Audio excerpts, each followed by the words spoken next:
Um, That's a clear nuance on the difference of getting an English royal and an English politician. Did we get the inbred version? yeah, Maybe. exactly. He's not cooking with a whole gene pool. So I'm kind of gonna put the intro on you. I like your intros. We have to name this pod, Luke. Right? Welcome to The Floor is Ours, where we realize there are no teams. No traitors, no faithfuls, no one's on no one's side. Oh, Luke, it has been a pleasure watching Traitors US season 3 with you and with everyone in our Discord group that we chat about TV with. Last night's episode, I think, kind of continued the hype that we had from the previous episode, where things kind of began to escalate. Um, for those who haven't caught up, prepare for some spoilers. I'll give you a second to tune out. One, Boston Rob was voted out. Who was murdered? I forget. They murdered Derek. Derek was murdered. So all the guys from the cages have been eliminated, which I think was inevitable. They were just, all of them were sus. There were gamers brought in. They, they were ringers, right? They were brought in, and you don't bring in ringers just to bolster the faithful, right? Like they had to go. Derek, to his credit, saw right through Rob's plan. Every word that Rob said, Derek predicted. Guy's And he's a detective. He's a detective, right? Like that's what he does. I only wish that Derek was still around to hunt down Danielle, because I need her gone. I'm so sick of her. she played her way back into the game. Oh God, I'm Team Carol. As you know, I'm Team Carolyn when it comes to the traders. I think Danielle built an ally that previously she had none. Brittany, Previously she was running solo. She got an ally, and all of her flaws have been overlooked. Her chaos at the puzzle game, the quiz game, where she just kept going up and kept bringing more attention and more confusion. listen. She I mean, I think that it's possible that she's going to tone back the crying now that the decisions that the traders make are no longer being made by Boston Rob, someone who she detests, and so she'll feel a little bit more like she can stand behind them and mirror the emotions of the faithfuls while being a trader. But I still think that people like Sierra and a few others are onto her, and there were even some side comments in last night's episode where she was implicated. So I'm hopeful that the attention turns to her soon. But I want to kick things off on the pod, on our first pod, despite it being episode 7 of the season, by asking you, Luke. Last night's episode ended up with what? 6 or 5, because Carolyn is a traitor, but 5 people eligible for murder walking into a chapel. One of them about to be murdered by the traitors face to face. We have Tom. We have Dylan. We have Chriselle. We have Dolores, and we have Gabby. Who's your pick to not make it to breakfast at the beginning of the next episode? Tom. I think the comment from Chriselle of if I was a trader, you'd know because I'd get rid of Tom as quickly as I possibly could. It was just the hints of foreshadowing that they'd love to give us, and a crowd pleaser. Everyone's riding a high right now, and I think if I was Danielle or Carolyn, I'd be saying, let's keep the good vibes going. We want people to be happy about this. We want people feeling like they're on easy street for at least one day. I I think it's Tom. I think that's a good case to be made. Hadn't really considered that. I kind of had thought about Tom as someone who was such felt like he was someone who was going to make his own bed. But now that he got the win, he's very clearly a faithful. I think that there's no doubt to be made there. And so he does have to be murdered because he's not going to get banished. So I think that's good. My pick was Dylan, who is also very clearly a faithful. Someone who has shown the ability to identify traitors, even though he was clearly very wrong about Boston Rob, but someone who's kind of, he's got Pilot Pete vibes a little bit in terms of his ability to rally people and kind of like, very wholesome. But he was very wrong about Boston Rob. And I like your argument for Tom. I'm also thinking about who's doing the murdering. And I think that those two women, and based on how emotional Danielle was about Dolores, and she was, she's not, I just can't see her picking Gabby or Chriselle necessarily. And Carolyn's not going to want to kill Gabby because she was partnered with Gabby. I really think it narrows it down to the two men and maybe Dolores. And I don't think they're gonna go for Dolores. Danielle was very against murdering her the other night. I think that if Britt and Danielle had not won their competition and gotten shields, that Carolyn would have said to Danielle, tonight, you have to kill Britt. And I think that Carolyn will, at the first opportunity, say, you need to kill Britt every single time until the end of this game. So I think Britt is in a huge amount of danger. Part of why I watch is the outfits. I love the outfits. I think there's the outfits are incredible. Alan's first and foremost are just absolutely extravagant. I thought his first outfit was actually a little bit muted, right? He's got to ramp it up. He's got to ramp it up. He's got to ramp it up. His breakfast, his breakfast outfit wasn't spectacular from what. But then all of a sudden he had he had headdress and the matrimonial outfit blew me away. Absolutely, the hair, great outfits for all the women. Carolyn nailed it with that headpiece. I thought that was really something special. Sierra with a big fur coat and like the spandex type thing. It was absolutely like the people are just.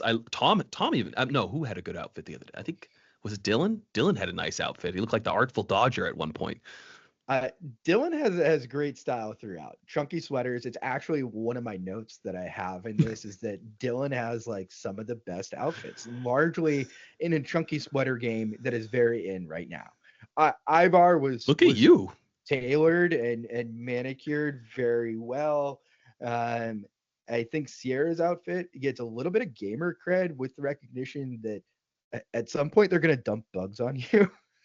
I guess, yeah. I mean, she was lucky. She was lucky. She had a little to protect it going down her neck. But I'll tell you what, maybe that's one reason why Boston Rob had to go. The casual outfit and backwards hat he never broke. He never broke character on that. I think that's part of why I needed Bob to win the Bob versus Rob debate. Is there's 12 outfits from Bob the Drag Queen that we're just never gonna see. They're going back into a closet somewhere. Maybe if you're in the drag scene in New York, you'll see them. But you and I, we're never going to see them.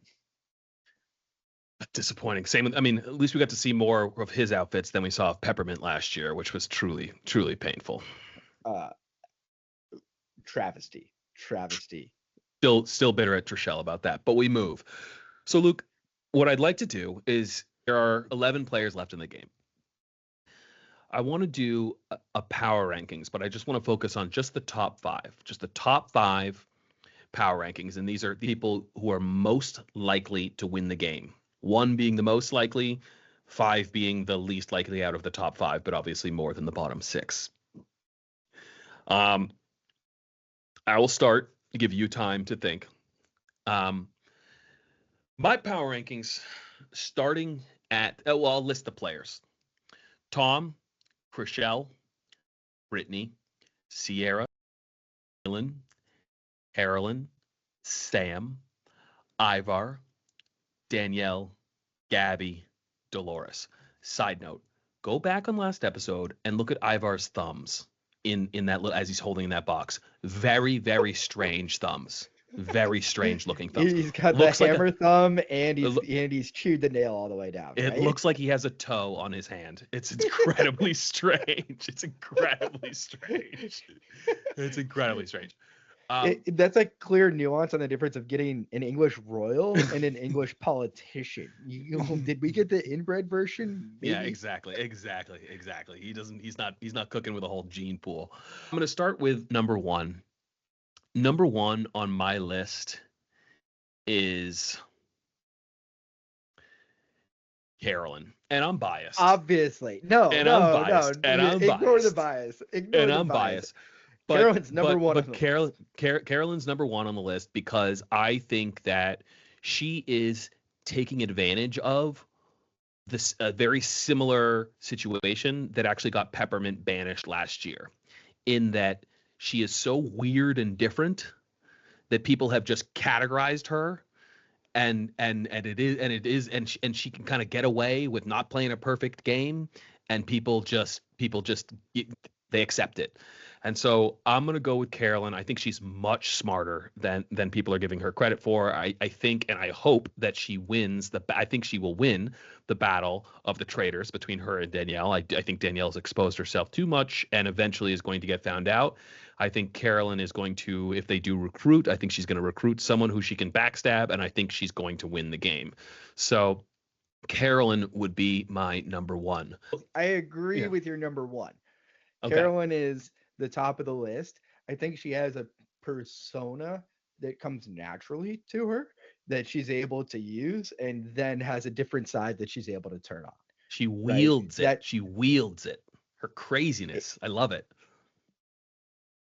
The moment that I really felt like she was a contender was when someone was like, "Oh, they threw out your name," and she leaned in on it.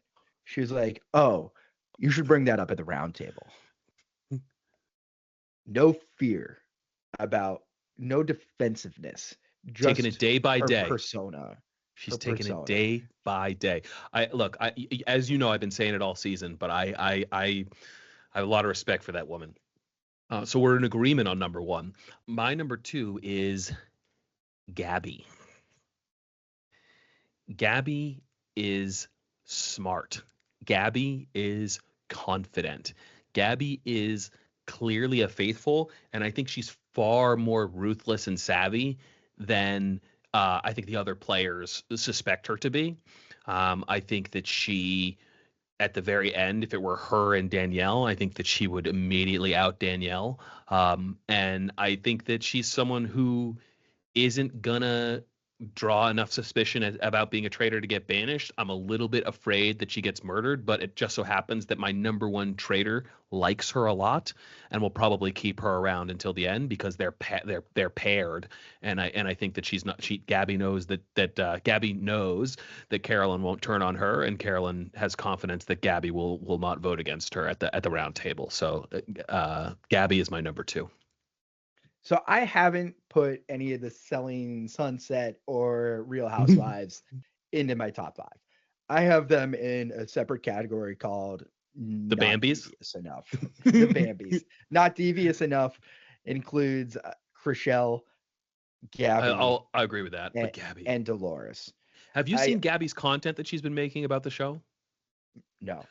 That might color your opinion a different hue, my friend. I would encourage you to take a look at that. She's spicy.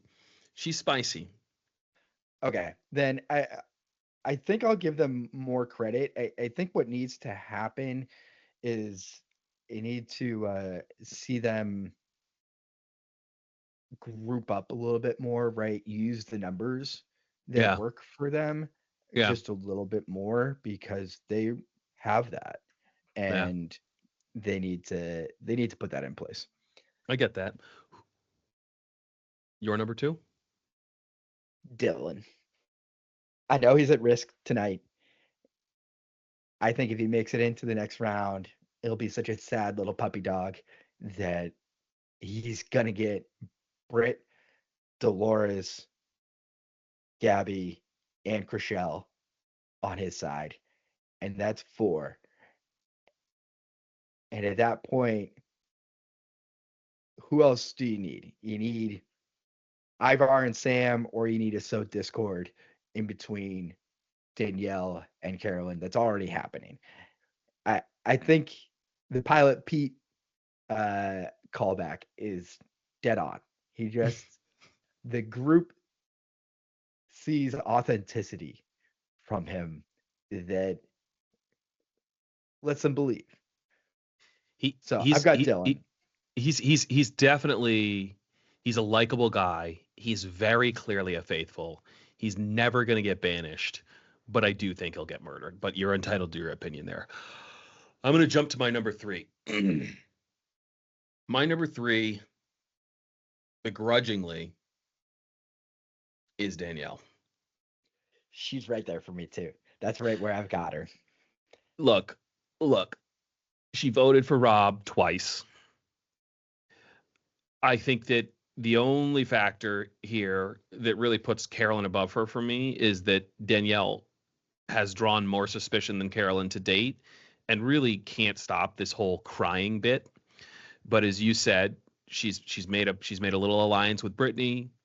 It's probably stronger than the alliance that Carolyn has with Chriselle, or Carolyn has with Gabby, even though I think there's less suspicion on Carolyn. I do think that Danielle is nipping at her heels in terms of strength in the power rankings. And I think that Danielle, coming from Big Brother and having had someone turn on her at the very end of a show, she's ready to get her W.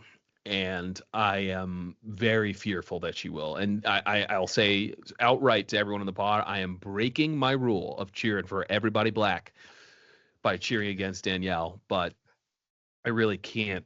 I'm not enjoying Top putting her at number tier 3. wedding outfit. Top tier wedding outfit. Also, she had this red number that was absolutely spectacular. They were Had all a in head red. had a headpiece with it that was also really did well for her. So I think that there's a skill to dancing past things that she's got. Right. Every time she gets mentioned, it's a little bit. It's here and there. It's never the focus of the conversation. Because I think she controls a lot of conversation before the roundtable, and then just lets roundtable things happen. Rob was the epitome of that, and someone's gonna have to fill the vacuum. I think Danielle's got a chance. Is she your number 3 as well? She's number 3. All right. So we agree on 2 out of 3. My number 4 here. My number 4 is Brittany. And my number 4 is Brittany because very similarly, and you'll notice a theme here, but she's buddied up with a traitor. I think that the amount of suspicion and heat that Rob threw at her in the last episode essentially solidified her as a faithful. And so she's very unlikely to get banished soon, and she is someone who Danielle believes is going to be able to help carry her to the end. And I think Danielle wants to give her a little revenge for what happened on Big Brother and maybe knife her for the money at the end. So I'm going to put Brittany, not really due to any of her own gameplay. So I will caveat that she has not really done anything proactively to put herself in this position in the power rankings, but she's just kind of like the little engine that could. She's just keep on chugging away, and she's going to exist in the game because she's got a little guardian angel up in the turret looking out for her by the name of Danielle. I think she's gonna fall victim to pattern analysis. Right? People are gonna see that Rob and Bob called each other out, and that traitors will sometimes call each other out. And that when anyone has a high degree of certainty, that might be why. And so I wouldn't be shocked to see someone say, Rob took out Bob. Who's to say Rob didn't also take out another one of his traitor compatriots? And Especially because he just led the banishment of Wes, and Wes was not a traitor, and so it would have made sense for Rob to target someone who was a traitor this time to make himself look innocent and sustain his game. Because even if he made it through that last round table, he was done. If he didn't out a that's why I really hoped last night that Rob was going to turn it on Danielle, because that could have helped solidify him as a faithful. But alas. which I hate. Brittany's outfits are top tier. She brings it every single time, despite not being a housewife, not being Selling Sunset. Gamer outfits, she might be number one. Who's your number 4? Sierra. The same idea of, if you can dance past a little bit of trouble, like, she's seen a lot. She got a lot of suspicion put on her early this season.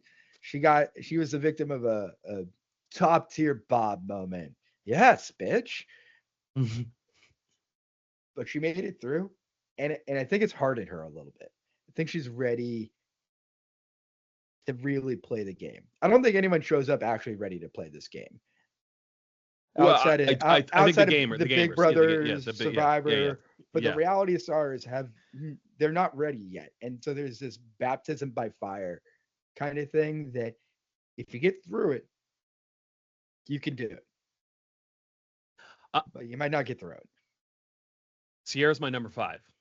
So I, do with all of the same case that you made, and in addition, I'm a Summer House fan. I'm a Summer House guy. All right.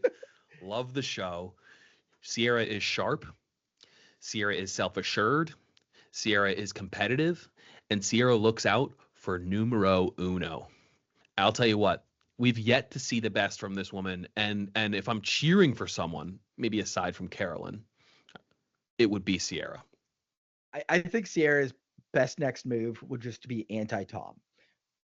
Bring Gabby, Chrishell, and Dolores onto her team, which would all be right. That might be the best for her game. Might be the best for her game. Okay. Maybe.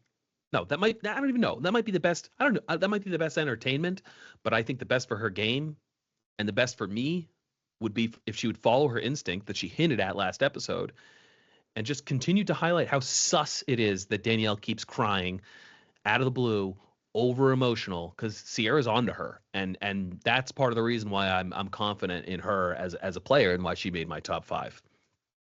And by the way, if Tom gets murdered, I'm going to be really sad. I know nothing about Tom. I have no context. I have the little bits and pieces that everyone seems to hate him at this, which he doesn't even acknowledge. He like leans into it. He doesn't care. He had a little moment that they hate him, and he's okay with it. He had a little moment with Chrishell, who's actually the best friend of his ex, who like, that's why Chrishell hates him. But like, he fucked over his ex, terrible thing. But he had a little moment with Chrishell where he was like, I know you hate me, but I'm glad hope we can work together, and I'm sorry. And so yeah, I mean, look, he did have a little moment. He acknowledged it. He's a weirdo, but hey, even the sun shines on a dog's ass some days, and he got his bone yesterday. Who's your number 5? Cracks me up. Dolores. I think she's got a team around her. I think that she's gonna have to get into some shit, though. She's gonna have, like, in the next 2 episodes, she's gonna need some heat put on her in order to make it to win. She had a gangster hat on last episode. She looked like Al Capone. That woman was slaying. I'm telling you, absolutely. If we're talking about outfits, I agree. I'm a little bit nervous though about Dolores. I think Dolores has gotten some weird heat, like out of nowhere. And I also I've heard her get weird heat in the realm of banishment, and I think that she's someone who they're gonna say she's never gonna get banished, and the traitors are onto her, and she's gotten some weird banishment heat. So, but I hear you. Like, she's a power player. I think she's super smart. She kind of has like MJ type vibes where she's just like savvy and around, and MJ made it to the end, so I'm not gonna hate on that. So I just want to say we both have a separate category in our minds that is on my note titled "Who?" and in it are Ivar and Sam. Who? Who? Who? I I mean, both I of our need lists. it. Aside, well, I need a count tracker on how many times Sam has actually been featured and whether or not Sam broke some rules screen afterwards and time. got like edited out. But his Yeah. total screen time has to be next to zero. Has to be next to zero. Ivar has been highlighted only for terrible gameplay throughout And the entire thing. And he doesn't seem to be acknowledging, like, oh man, I've been making some mistakes. Like maybe I should change who I let influence me and where my thoughts are. Like he was also being manipulated by Rob just as much as Dylan was. I'm telling you, after John's performance last year, I was really expecting more out of the Brit. I was expecting much, much more out of the Brit, and Ivar is giving us nothing. Sam is kind of reminding me of Kevin from last year, which who was also just an absolute waste of a character. Who? So, Luke, exactly. Who? So, uh, excellent. It's glad to have our power rankings. I think we agreed on 3, had 2 of our own unique. You were the only one to pick a man, notably, Dylan. Um, my last question for you before we close out is: you're a traitor. You're up in the turret. You hear a knock. It's Alan coming. He says, "Traitors, it's time to recruit." Who are you recruiting? I think you made a strong case for Gabby. Hearing your power ranking on why Gabby was so high up there, I think you made a strong case for her. If she can get past the first day where she's just going to be clammed up and not say anything, if she can get past one day of that, I think she's got contention to win. Um, You're you, recruiting. If you're a traitor, is your strategy recruiting someone who you think can win, or is your strategy recruiting someone who you think you can throw under the bus? it has to be both, right? You have to play a little bit of both. So Gabby's got just enough risk, right? There's that one day where you can see, okay, if she sucks at this, then it's maybe easy to oust her, or you get a good. You want someone who's going to tip the scales hard. You don't want someone who's going to be middle of the road and be able to keep doing what they're doing. Who do you got? So it's interesting. After listening to you, I totally changed my mind. I initially had that I would recruit Sierra or Tom, but I think, and with the thought of they'd both be super easy to backstab, but I think that they'd also out themselves because neither of them is a game player, and I don't think that they'd be able to kind of maintain who they have been in the game if they had something happen, and therefore I'm switching my choice oddly to Dolores.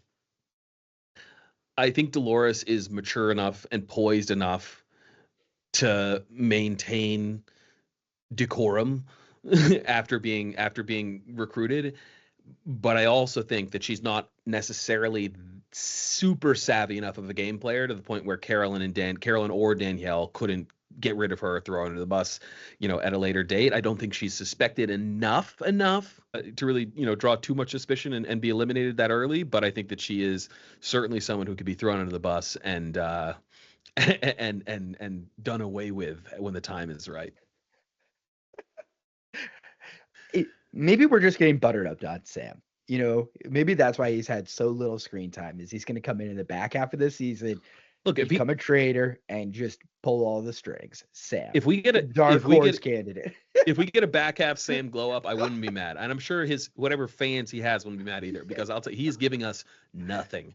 And the fact that Boston Rob, Bob the drag queen, Dorinda, and pretty much every other big personality has been eliminated, and we're basically watching, we're watching the B team basically at this point. It's Milk Toast version. I really hope that there's more to see when it comes to the personalities of the characters left on the show. Okay. Also, have you started Australia season 2 at all? Bro, I finished it like a year ago, and What? yes, dude, I was begging you to watch it a year ago, and like just please text me as you go through it, because you are going to be emotional, and I'm not going to tell you what emotion you're going to feel, but by the way I'm talking, you might be able to tell. I'm still fucking furious. Literally just watched the first one, and I'm on board with I love the format. I love the like average Joes who have a screw loose. Australians are gamers. famous I'll respect that. Australians are gamers. Yeah, I'm not going to spoil anything for you, but just like I'm looking forward to you talking to me about your feelings as you watch that fucking season of TV.